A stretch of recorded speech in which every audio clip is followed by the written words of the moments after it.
Western Legends has 2 to 6 players dueling and doing whatever it takes to become, well, a legend in the Wild West. Our playmat combines the normally separate base and ante-up boards. Okay, so this game is huge, has a lot to it, and tons to do.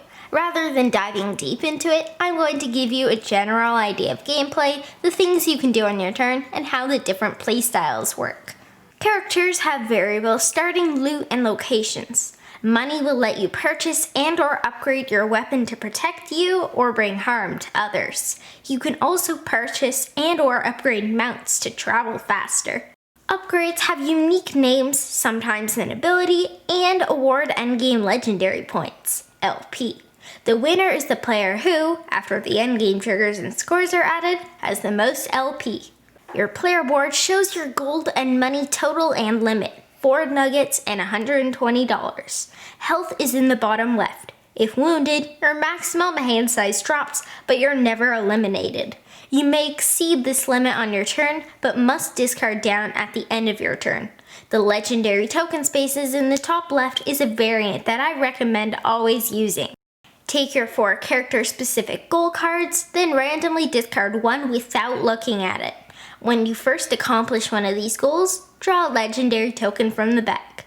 When you accomplish your second goal, draw 2, discard any unwanted token. Draw 3 for your third. Tokens stay face down. At the end, add these LP to your total. These secret points might be enough to give you the win. Before your turn, choose 2 poker cards, 1 poker card and $10 or $20. You have 3 actions, although some cards can give you additional ones. Unless you have a mount, you move a maximum of 2 spaces. You'll want to move to locations that play into your strategy. I'll explain locations soon. You may play a card for its action. You may also fight another player. Declare a target, then place 1 card face down. If your opponent declines, you immediately win. If they accept, they place a face down card as well. Reveal and resolve, then gain the rewards depending on the type of fight. Arrest, duel, or robbery. You can battle the non-playable bandits or sheriff as well. In this case, the player to your right draws and plays the cards. I won't show you the ante-up map, but it's pretty similar to the main map. Fight bandits where you see the bandit icon, steal from or deliver cattle to ranches, shop at horseshoe locations, gamble at places with the card icon, mine where you see a pickaxe, spend money at the cabaret, look for the comedy and tragedy masks, ride or rob the train at the rail stations, deliver cattle here too.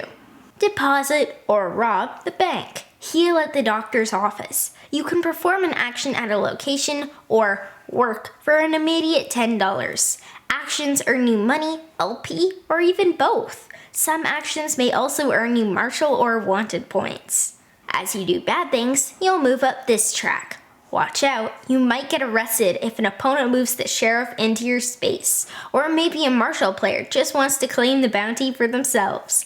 Anyhow, you'll earn rewards as you move up the track. You'll also earn LP at the end of your turn depending on what row you're on. The marshal players won't earn LP at the end of their turn, but will still earn LP for moving up. They'll also be paid for their good deeds. When you're out of actions, the next player goes. Continue until someone passes the 15, 20, or 25 LP spot on the track for a short, medium, or long game. There's one last thing I want to show you. As you play, you may accomplish story goals. When you do, place your marker on the space. Once 2 or 3 spaces are filled, depending on player count, the player that triggered it reads the back of the card. The contributing players get the reward. You only earn it once, even if no one else contributed. Spawn bandits at the indicated spaces, then the active player gets to move the sheriff. Perform actions and gain legendary points however you choose. That's Western Legends. Western Legends is huge. If you have the ante-up expansion or the playmat, some dining tables might not be enough. Ours is 7 feet by 3.5 feet, and we barely had enough space for the 3 of us. Setup and takedown is a bit of a chore because there's so much here. Once you know the rules though, expect 30 to 45 minutes per player depending on if you play the short, medium, or long game. The mechanisms are fairly simple. Same goes for map. There's tons of tricky and small reading, and the number of things to do will overwhelm many, especially younger and or less experienced gamers. Duels aren't violent, but they're still here. So are robberies and heists. It's nothing worse than a Marvel movie, so kids, say, experienced 10-year-old gamers at the youngest could try it. We had already backed Western Legends on Kickstarter when we played it at Colossal Games' booth at Origins 2018.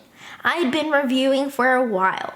Merchants and Marauders was, and still is, one of my favorites, so I had experience with this style of game. Anyhow, Mom's Jesse James was crushing us right out of the gate thanks to striking it rich while mining and selling. She also successfully robbed the bank. And us! My Annie Oakley and Dad's Calamity Jane were shooting blanks. Dad started cattle rustling, and I upgraded my mountain weapon. We were ready, but Mom was just too far out of reach. My score wasn't pretty, so, hey, who wants to hear some likes and dislikes? I talked about how massive Western Legends is. It's unfortunate that a lot of people who want to play it just won't have the space to do so. It's also really long to both set up and play. The people who might want to play this action-packed Western with simple rules might be bored by the time you're ready to start, let alone explain the rules. There are rule pamphlets in the mini expansions, plus 2 big rulebooks, and a correction sheet printed after the fact if you have ante up. I really hope that they hire someone to put everything together in one big book when the next expansion, Blood Money, comes out. Maybe hire someone to actually edit it this time too. I'm 10, and even I can see a bunch of problems and things that were missed. The map, card art, and theme are awesome, really pulling you in. The generic minis aren't very good, so good luck finding a match for some character cards.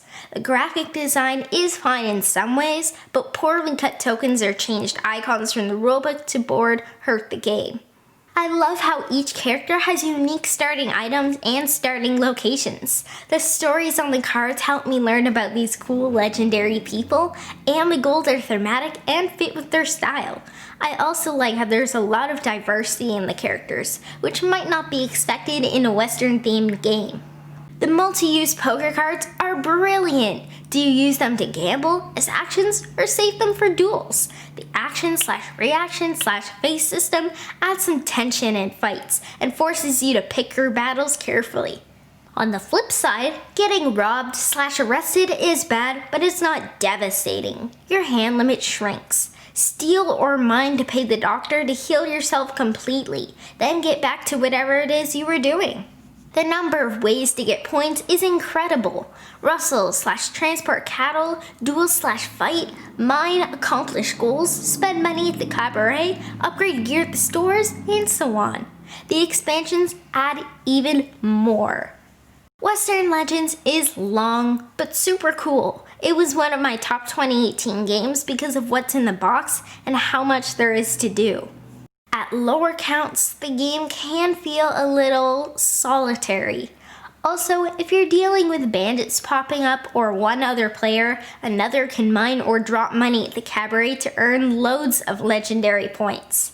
Thankfully, the goal and story cards give you specific things to focus on, and each expansion adds even more to add to the world and sandbox. A Fistful of Extras adds Joker cards, more variety in story cards, and bandit cards that give them some randomness and personality.